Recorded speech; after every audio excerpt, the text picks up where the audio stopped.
So now tell us, what was your biggest travel blunder?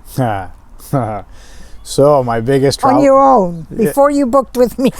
No, no, that you did yourself. Well, my biggest travel blunder. This one's an easy one because I think I've only really made one, and it was One big one. Was it? Well, it turned out okay. But so as I mentioned, the 2016 trip with our neighbors, our itinerary basically was several days at the front end in Barcelona. Then we would make our way up to the south of France. We stopped in Carcassonne. And then ended up meeting the ship in Arles. So take that ship to Lyon. We flew out to London, and then we flew home, right? That's after right. 4 days. So that was the basic itinerary. And so we were on our travel day north out of Barcelona to Carcassonne, and we were sitting having breakfast. It was about 9:30 in the morning, and Stana had, she said, I have a feeling that we're not supposed to be here. And I said, I have a feeling you're right. And we looked at our schedule, at our schedule and our train ticket, and it turns out we missed our train. So we had, fortunately, my wife and one of the other wives, Patricia, speak fluent Italian, and they kind of cobbled a conversation together with the Spanish ticket taker, and we ended up buying new tickets, which was a train later in the day. So, 400 euros later, and that's only money. We ended up with an extra day in Barcelona. But that wasn't the end of the excitement. I know. So we get on this train a little later. So you called me. Oh, well, hang on a second. Yes, you're right. You did. called me at 9:30, 10 o'clock in the morning, Barcelona time. And you told me, I know you can't do anything, but I got to tell you. And I'm going to wake you up and tell you, because that's what I'm paying for, right? Yeah. Oh, yeah, I forgot about that part. You wouldn't. No, you wouldn't forget that part. But I couldn't do anything because they weren't even open. No, exactly. And, once you miss your train, it's not like we canceled. The money, the tickets are gone. Anyways, fast forward, the debacle continues a little bit. After a nice day in Barcelona, extra day in Barcelona, we get on the train. We get to the last train stop before the Spanish-French border, sitting there. And all of a sudden they say, get off the train. And we said, well, what do you mean, get off the train? So we get off the train. Nobody's telling us anything. Next thing you know, buses start pulling up. Turns out, long story short, that there's a forest fire across the tracks, and we can't continue the train ride north. In France, yeah. So they needed to transfer us to buses. Well, we turned out to be the last group to leave the train station to head north to Carcassonne. And as it turns out, the bus driver had already taken a run out and back. So a couple things happened. We pulled out and barely got out of the train station, and the bus broke down. We had to wait for another bus. Then the bus driver comes back, another bus returns. The first guy that had left, he finishes his run. They decide, after lots of local negotiation, that this guy's going to take us to Carcassonne. We get in the bus, and we get on our way. The very first off-ramp that we pull off into a rest stop. Turns out he's past his hours, and he needs to have a 45-minute stop and dinner. So we were supposed to get into Carcassonne around 10 o'clock at night. We didn't get in till 3 in the morning. And as luck would have it, at this time of night, it's pitch black. There's one taxi in the entire town, and the train station is locked shut black. So the bus driver's dropping everybody off at the train station, and he's hightailing it out of there. So we're like, well, where are we going? We have no idea what we're doing.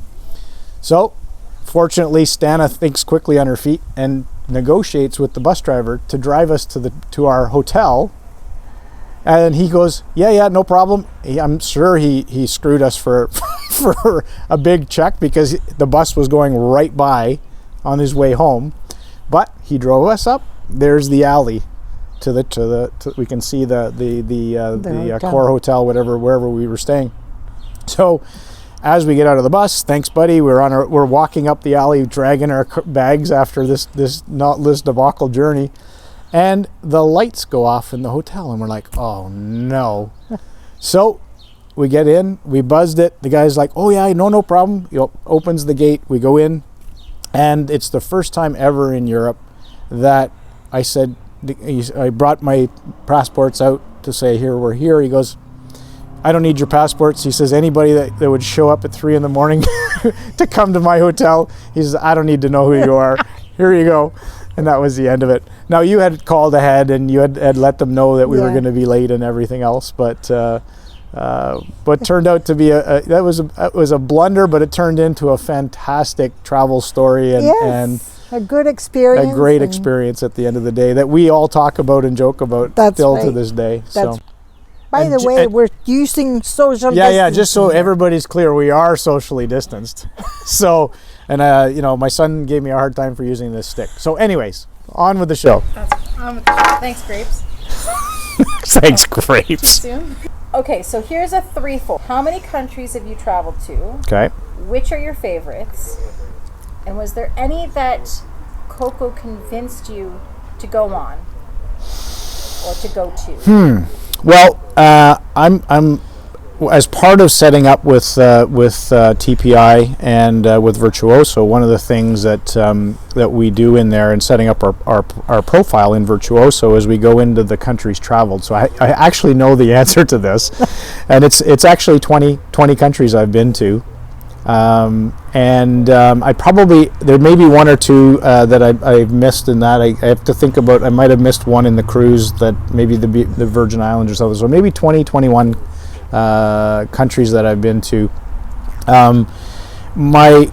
My cultural favorites, because they're close to my roots, and I'm French Canadian and German background, and Mary's Italian. So the two that we like the most, and we've been to all over the place, is France and Italy.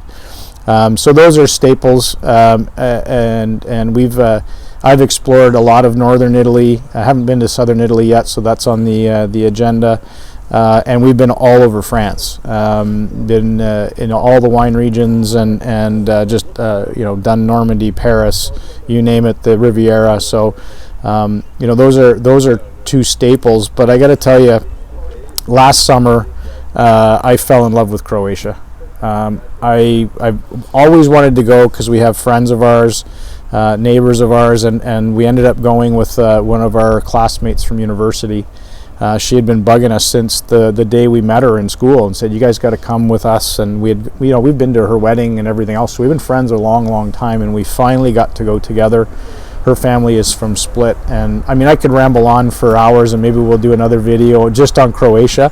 But it was I fell in love, and I really want to go back. I can't wait to go back to that country. It was, I would say, it's not, because it's not developed yet per se. You don't have all of the high-end tourism, and it's still close to its roots. It's and reasonably priced. It's just a fantastic place. So I would say that's probably my favorite, next to France and Italy. Now, have you convinced me to go anywhere? I know you've convinced me on a lot of things, but I think I would never have been on the river cruises if it wasn't for you. And so that's covered. We've gone through Germany and seen some. The first year, the 25th, that in 2015 with up the Rhine, and seeing, parts of France. Strasbourg was fantastic, and the sections of Germany and up the white wine country there. And the castles, just phenomenal, and then ending up in Amsterdam. So, I think that was spectacular. You influenced me to go to Antigua. You said, we've been in staple. We spend our money typically on a big summer trip, and economize on our Caribbean trips in March break, because they're pretty nice too. Well, yeah, but I mean, we've been going to Cuba, and because it's expensive to go at March break, and when we started looking at, I think it was three years ago, I think we looked at Cuba, and it was starting to get pricey, and you said, hey, well, why don't you look at Antigua? So, and really enjoyed that, and now that's set me on a dangerous path, because I'm going to be looking at all the other islands. to go and explore because it was a fantastic experience as well. Yeah. So.